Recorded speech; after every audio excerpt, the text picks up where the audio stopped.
जय भोलेनाथ। ओम नमः शिवाय भक्तों। इस बार 6 सितंबर को हरितालिका तीज है। वीडियो आप पूरा देख लेंगे तो हरितालिका तीज से संबंधित सभी शंकाओं का समाधान हो जाएगा। भक्तों, अभी तक आप लोगों ने परंपरागत या इधर उधर से सुनकर यह व्रत किया होगा या आपको माता ने, दादी ने, सास ने बताया होगा इसके बारे में। लेकिन हम इस वीडियो के माध्यम से शास्त्रों की नई नई बातें भी बताएंगे जिससे आपको सब कुछ स्पष्ट हो जाएगा।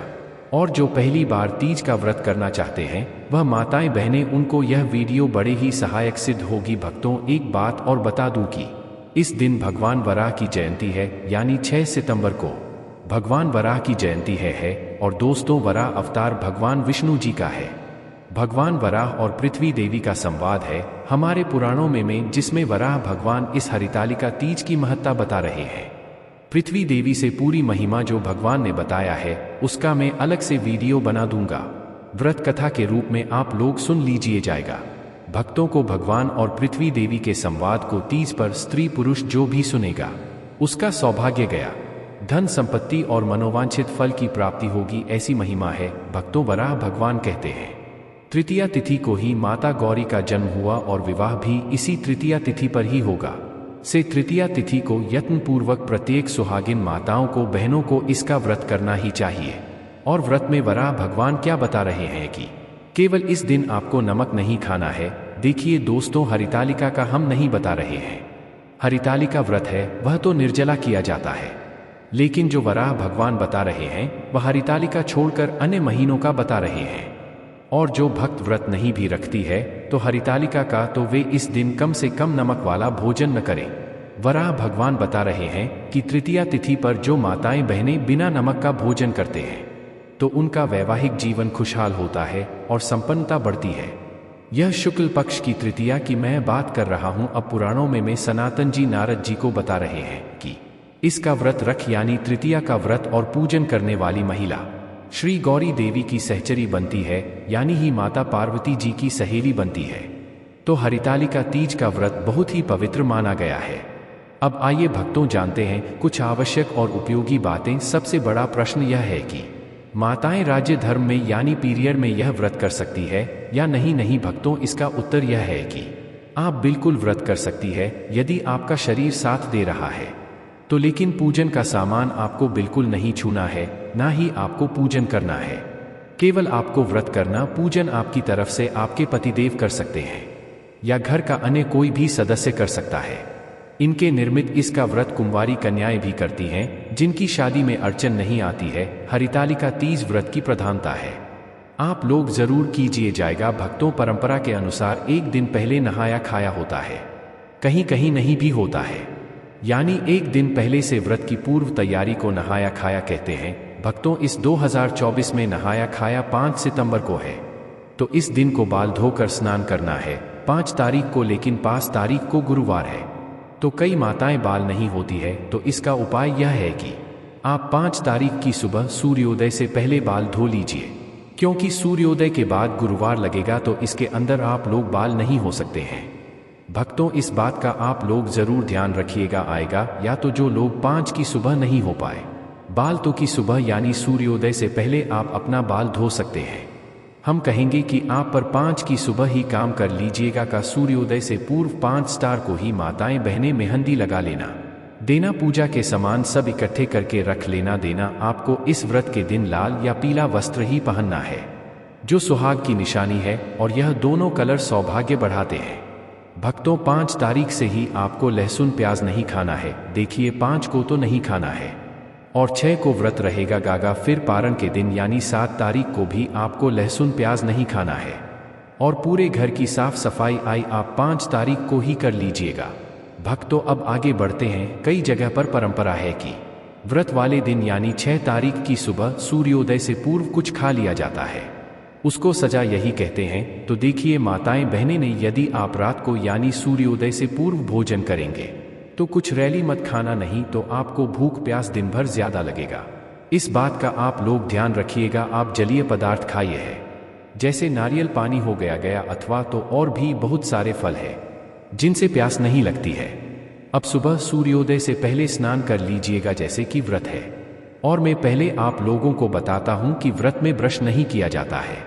बाजारों के पेस्ट और मंजन से उसमें केमिकल और नमक होता है, जिससे व्रत खंडित होता है। देखिए, एकादशी के व्रत में तो दातुन भी मना है, लेकिन इस व्रत में आप दातुन कर सकते हैं।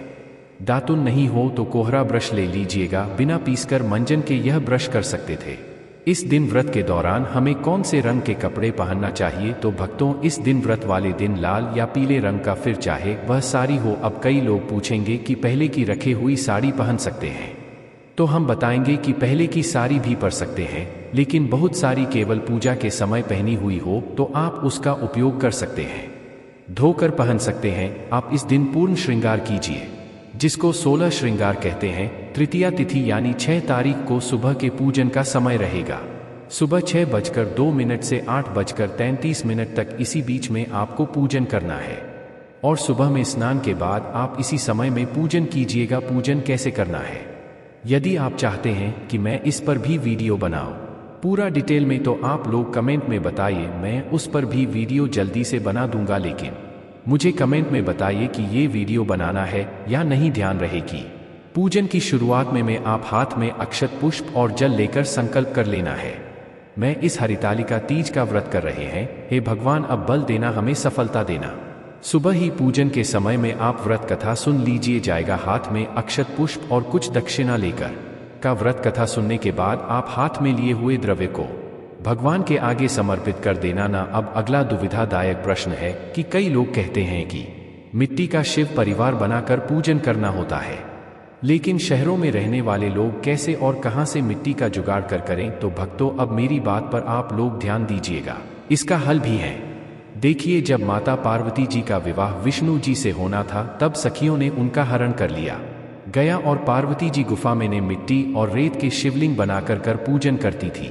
यह परंपरा तभी से चली आ रही है, लेकिन आज के युग में हमारे पास फोटो की सुविधा है। जो लोग का पार्थिव शिव परिवार बना सकते हैं, वे लोग तो बनाए, बहुत उत्तम है। लेकिन जिनके पास सुविधाएं नहीं हैं, वे लोग केवल शिव परिवार का एक फोटो ले लेना और उसी पर पूजन कर लेना, या किसी के पास धातु की मूर्ति हो, मेटल की मूर्ति हो, तो उस पर भी आप लोग पूजन कर सकते हैं। मिट्टी का शिव परिवार पूजन कंप्लीट होने के बाद नदी या तालाब में विसर्जन किया जाता है। लेकिन जो लोग फोटो यूज कर रहे हैं पूजा के लिए, लास्ट में जब विसर्जन किया जाता है, उस समय केवल फोटो को आप अपने स्थान से खिसका देना, तो भी भगवान का विसर्जन माना जाएगा। या तो किसी ने कोई मेटल की मूर्ति रखी हुई है, उस पर पूजन किया, तो वे भी ऐसे ही पूजन करके मूर्ति को अपने स्थान से खिसका देना, तो इससे विसर्जन मान्य हो जाता है। भक्तों, फोटो को या मेटल की मूर्ति को ले जाकर पानी में डालकर आना, विसर्जन केवल मिट्टी की मूर्ति का होगा। भक्तों, आपका अगला प्रश्न आता है कि एक बार व्रत उठा लिया तो क्या हर बार करना चाहिए? देखिए, यह सब सुनकर कई बहनें तो व्रत करते भी नहीं। हम कहेंगे कि यदि आप हर बार कर सकते हैं तो व्रत आप अवश्य कीजिए, जब तक आपसे संभव हो तब तक आप यह व्रत कीजिए। अब कई लोग हैं ना, आपको डराते हुए मिलेंगे, एक बार व्रत कथा उठा लिया तो जीवन भर करना पड़ेगा, नहीं तो आपका यह हो जाएगा, वह हो जाएगा, जैसे बोलते हैं। तो भक्तों, उनसे पूछना ना कि कौन से शास्त्र में लिखा है, और मुझे भी भेज देना। शिवजी और माता गौरा हमारी माँ है। शिवजी पिता भी लोग बुरा चाहकर भी नहीं कर सकते हैं, और वे बुरा क्यों चाहेंगे? कि भक्तों, इस व्रत के कुछ जरूरी नियम होते हैं, जिनके तहत कुछ खास सामग्री का होना जरूरी होता है। इनके बिना पूजा अधूरी रह जाती है।